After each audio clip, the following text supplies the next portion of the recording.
Hi மக்களே வணக்கம். நம்ம இப்போ பார்த்தீங்கன்னா, நம்ம மிளகாய் இருக்கிறோங்க. இதுக்கு வந்து பார்த்தீங்கன்னா, ஏற்கனவே ஒரு மருந்து அடிச்சாச்சு. இப்போ வந்து 2வது மருந்து.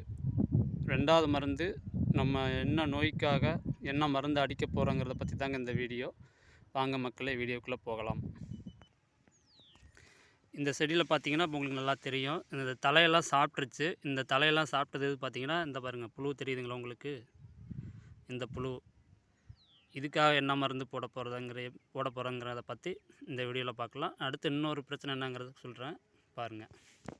இப்போ இந்த செடி பார்த்தீங்கன்னா ஒரு மாதிரி டல்லாக இருக்குது மஞ்சள் கலரில். பக்கத்தில் இருக்க செடி பார்த்தீங்கன்னா எவ்வளோ தெளிவாக இருக்குன்னு தெரியும் உங்களுக்கு. இது வந்து பார்த்திங்கன்னா இந்த தளவு கருகள் இருக்குது. 2வது பார்த்திங்கன்னா வேரில் வந்து அழுகல் இருக்குதுங்க. இதுக்கு என்ன மருந்து போடுறோங்கிறதையும் சொல்கிறேங்க.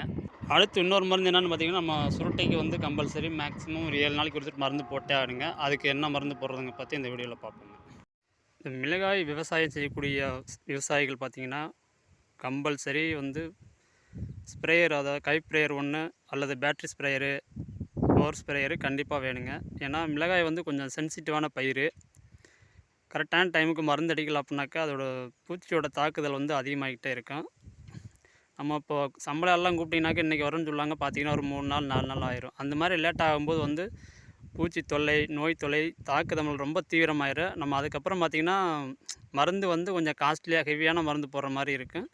அதுக்கப்புறம் நம்ம லோ காஸ்ட் மருந்து போட்டோம் அப்படின்னா அது வந்து ரிசல்ட் அந்தளவுக்கு வராது. ஆகவே வந்து மிளகாய் விவசாயம் செய்யக்கூடிய விவசாயிகள் வந்து கண்டிப்பாக ஸ்ப்ரேயர் வந்து சொந்தமாக வாங்கி வச்சுக்கோங்க. நம்ம மிளகாய் காட்டுக்கு இப்போ பார்த்திங்கன்னா, நம்ம அந்த புழு காட்டினோம் பார்த்தீங்களா, அதுக்கு போட்டுக்கிறது வந்து இந்த போஸ்கில் மோனோகொட்டை பாசுங்க. இது வந்து டேங்குக்கு 40 ml போட்டிருக்கோம் நம்ம. ஒரு டேங்க் வந்து நீங்கள் 12 லிட்டர் அளவு தாங்க தண்ணி ஊற்றணும். அதுக்கு மேலே நீங்கள் தண்ணி கூட ஊற்றுனீங்க அப்படின்னாக்கா ரிசல்ட் வராது. 2வது மருந்து பார்த்திங்கன்னா நம்ம சாப்புங்க.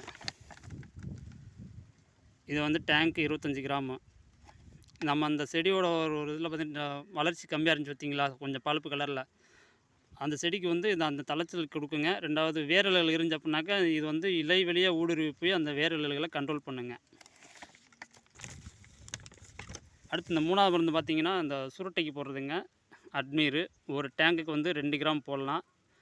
இது வந்து 30 கிராம் டப்பாங்க. இது வந்து 15 டேங்குக்கு நம்ம வாங்கியிருக்கோம். உங்களுக்கு 2 கிராமில் வந்து ஒரு ஷாம்பு மாதிரி ஒரு பாக்கெட்டு கிடைக்குங்க. அது வந்து ஒரு டேங்குக்கு போடலாம். கம்மியாக அடிக்கிறவங்க அந்த அட்மீரை வாங்கி பயன்படுத்துங்க. இந்த 3 மருந்து தாங்க நம்ம மிளகாய் பயிருக்கு அடிக்கக்கூடிய 2வது மருந்து.